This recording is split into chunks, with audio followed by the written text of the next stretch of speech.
بین عقیدت سلام کہتی ہے، قبول ہو تو محبت سلام کہتی ہے۔ اس نشست کی ادبی دنیا میں آج ہم تشریف فرما ہیں ایک ایسی شخصیت کے سامنے جو بہت ہی اہم شخصیت ہے۔ ادبی دنیا میں لوگ ان کے نام سے ہی تھرانے لگتے ہیں۔ بہت بڑے تنقید نگار ہیں اور جب جن کی کتابیں ان تک پہنچتی ہیں ان لوگوں کے پسینے چھوٹنے لگتے ہیں۔ تو سنتے ہیں ان کی کہانی انہی کی زبانی۔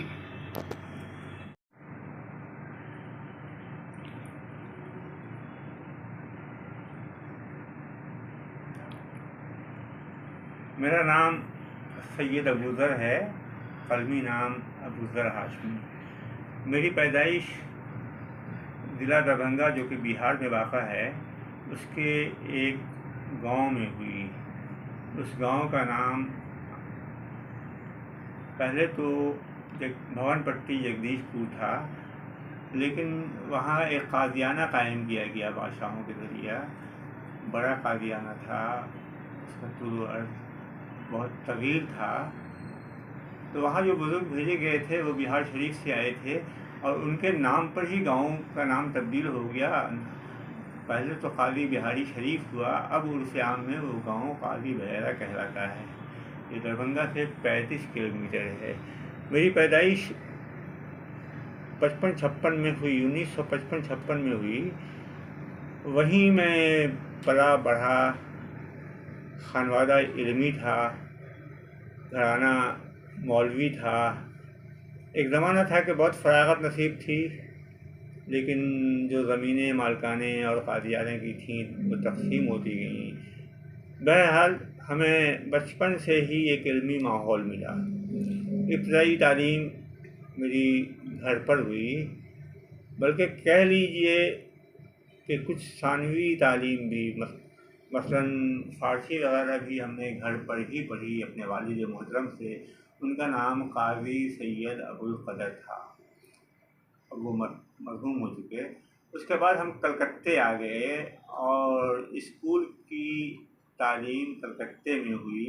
ایک یہاں کا معروف اسکول ہے محمد جان ہائر سیکنڈری اسکول، تو وہاں سے ہم نے ہائر سیکنڈری کیا، پھر گریجویشن کیا، پھر اردو میں اور فارسی میں ایم اے کی ڈگری لی، لائبریری سائنس بی لٹ کیا، پھر ایم لٹ بھی ہم نے پاس کیا،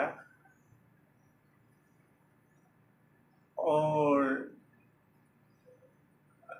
ملازم ہو گئے۔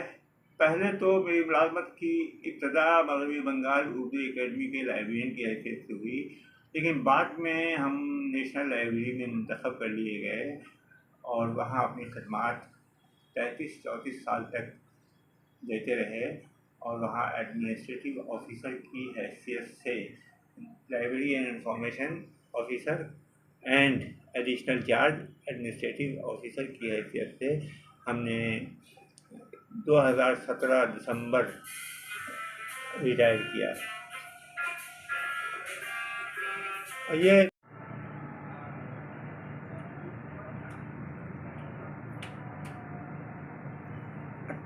ریٹائرمنٹ کے بعد ہی